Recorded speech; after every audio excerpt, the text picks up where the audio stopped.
Magandang umaga kapamilya, dito nga tayo sa Barangay Libutan, Mama Sapano, Maguindanao del Sur at nasaksiyan nga natin yung naging pagbabago ng buhay ng tinatawag nilang mujahidin at mujahidad o yung mga former combatant na ngayon ay stable ng buhay, maayos ng kanilang kalagayan matapos nga tulungan ng Ministry of Social Services and Development. Minsang naging pinakabatang battalion commander ng Bangsamoro Islamic Women Auxiliary Brigade o BIWAB si Johanny. Ngayon ay isa ng MSSD para social worker sa Mama Sapano, tumutulong sa mga residente na maabot ang serbisyong dati tila malayo sa kanila. Nung una po, na hindi pa po nagkaroon ng BARM government, is kami as a membro ng Bangsamoro Islamic Women Auxiliary Brigade or BIWAB ng MILF, is hindi kami recognized mismo sa aming community. Pero alhamdulillah, ngayon na nagkaroon na ng BARM government at sa tulong ni MSSD, hindi lang kami nabigyan ng trabaho bilang volunteer para social worker, kundi kami ay na-recognize ng community at ng LGU. Dati po is wala kaming hinihintay na honorarium.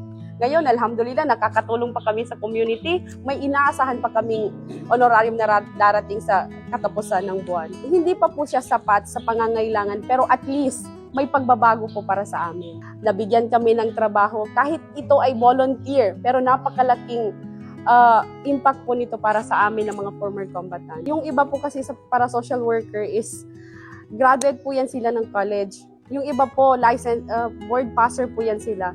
So sana po mahanapan ng paraan na maging hindi lang volunteer, kung may chance na maging regular na rin po ang para social worker, sana po mangyari po yun inshallah. Si Ibrahim naman, dating karpentero, nangongolekta ng basura at naging miyembro ng MILF. May 12 anak sa 6 na asawa. Unti-unting nakabangon at ngayon ay isang matagumpay na may-ari ng motor shop matapos mabigyan ng 15,000 pisong kapital ng MSSD. So ngayon sir, may bayan ako malaki, 4 na motor, isang multicab, may accessories ko sa tutusin, hindi magbabasta 500 to 600K ang kapital niya ngayon. Nung nagkagulo, nung pandemic, doon ko nakilala itong team ng MSSD na hulog ng langit sila sa akin na nagsikap para matulungan yung lahat ng pobre.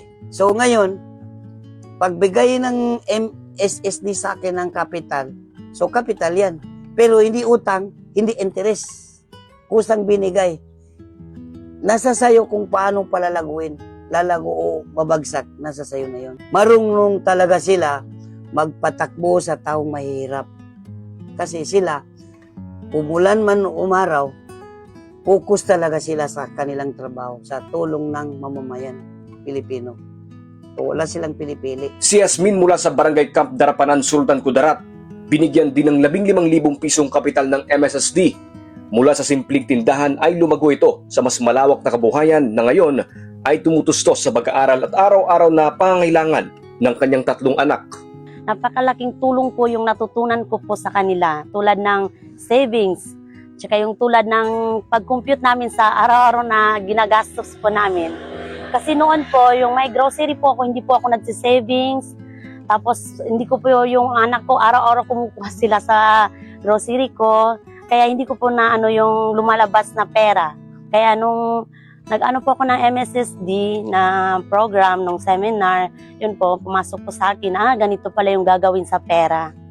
Kaya po, alhamdulillah, nung pumasok po yung MSSD sa akin, alhamdulillah, successful po lahat ng business na yung 15,000, kumbaga, mas lumago ng lumago. Saksi ang mga nasabing benepisyaryo sa patuloy na pangangailangan ng kanilang komunidad, pero tiniyak ng MSSD na ginagawa nila ang kanilang tungkulin bilang tulay ng pagbangon at pag-asa. So, lagi po nating panawagan na kung may pangangailangan, punta lang po sa Municipal Social Welfare Officer dahil sila po ang ating mga tao sa level po ng munisipyo. At ang para social worker, mga tao o volunteers sa bawat barangay.